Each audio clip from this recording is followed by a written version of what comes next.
Assalamualaikum warahmatullahi wabarakatuh. Di video kali ini kita bakal ngebahas salah satu psikopat terkejam di seluruh dunia, yaitu Tsutomu Miyazaki. Tsutomu Miyazaki ini pembunuh otaku yang memiliki masa lalu kelam, bunuh dan makan korbannya demi kebaikan. Aksi pembunuhan dan pemerkosaan terhadap 4 gadis muda ini yang membuat Tsutomu Miyazaki ini dinobatkan sebagai psikopat terkejam sepanjang sejarah di Jepang. Nah, jadi Tsutomu ini bahkan memiliki beberapa julukan, yaitu pembunuh otaku, Dracula Miyazaki, hingga The Little Girl Murderer. Jadi dilansir dari All That's Interesting pada akhir tahun 1988, ada orang tua dari seorang gadis yang berusia 4 tahun hilang bernama Marikono menerima sebuah paket. Nah, jadi dalam paket tersebut terdapat serbuk-serbuk halus, foto pakaian yang terakhir kali dikenakan oleh Marikono, beberapa gigi kecil, dan sebuah kartu pos. Kartu pos ini bertuliskan, "Mari dikremasi tulang penyelidikan pembuktian." Nah, dari kartu pos ini, atas tulisan-tulisan tersebut, itu menjadikan sebuah petunjuk yang kemudian dapat mengungkapkan pembunuhan sadis yang dilakukan oleh Tsutomu Miyazaki. Sebenarnya siapa sih si Tsutomu Miyazaki ini? Nah, jadi Tsutomu Miyazaki ini terlahir dalam keadaan prematur pada bulan Agustus 1962. Tsutomu Miyazaki merupakan anak hasil dari hubungan terlarang antara ayahnya dengan salah satu saudari kandungnya. Hal inilah yang membuat Tsutomu Miyazaki ini memiliki kelainan pada pergelangan tangannya, sehingga sejak kecil ia sudah menunjukkan kelainan seperti memakan abu kremasi kakeknya sendiri. Ia bahkan memiliki kecenderungan untuk bunuh diri sejak kematian sang kakek. Mungkin itu seperti pengungkapan rasa sedihnya. Lantaran sedihnya, jadi dia sampai memiliki kecenderungan untuk bunuh diri. Nah, dikarenakan Tsutomu ini sangat dekat dengan kakeknya, jadi ia merasa sangat-sangat kehilangan seorang kakek. Di sekolah, Tsutomu ini juga dikucilkan oleh teman-temannya karena keadaannya tersebut, karena kelainannya tersebut, hingga akhirnya ia terbiasa untuk hidup menyendiri sejak saat itu. Bahkan ia juga tidak mau sama sekali untuk bersosialisasi dengan lingkungannya. Ia juga memilih untuk menyendiri dengan membaca kegemarannya, mungkin semacam komik, dan itulah yang membuatnya menjadi otaku.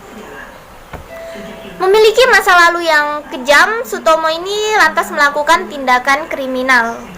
Karena dia memiliki masa lalu yang kejam, jadi dia seperti mempunyai keinginan untuk melakukan tindakan-tindakan kriminal. Bahkan ia ini mulai membunuh 4 gadis muda pada tahun 1988 sampai 1989. 4 gadis ini masih sangat muda, yakni berusia antara 4 sampai 7 tahun. Tsutomu ini mulanya, jadi dia ini permulaannya ya, dia menculik korbannya lalu membunuh. Selain dibunuh, ia juga bahkan melakukan aktivitas seksual pada mayat korban.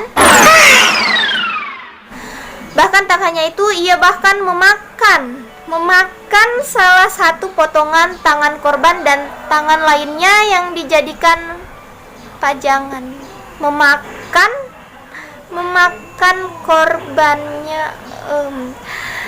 Dan lebih mirisnya lagi, darah dari korbannya itu ia minum. Tangannya dia makan, darahnya dia minum. Usai melakukan aksi kejinya itu, Tsutomu akan mengirimkan surat pada keluarga korban yang berisi detail pembunuhannya. Udah membunuh, udah makan tangannya, minum darahnya.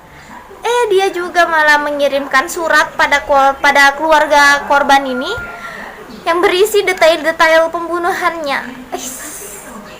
Benar-benar psikopat. Ia juga akan memberikan panggilan kosong pada mereka.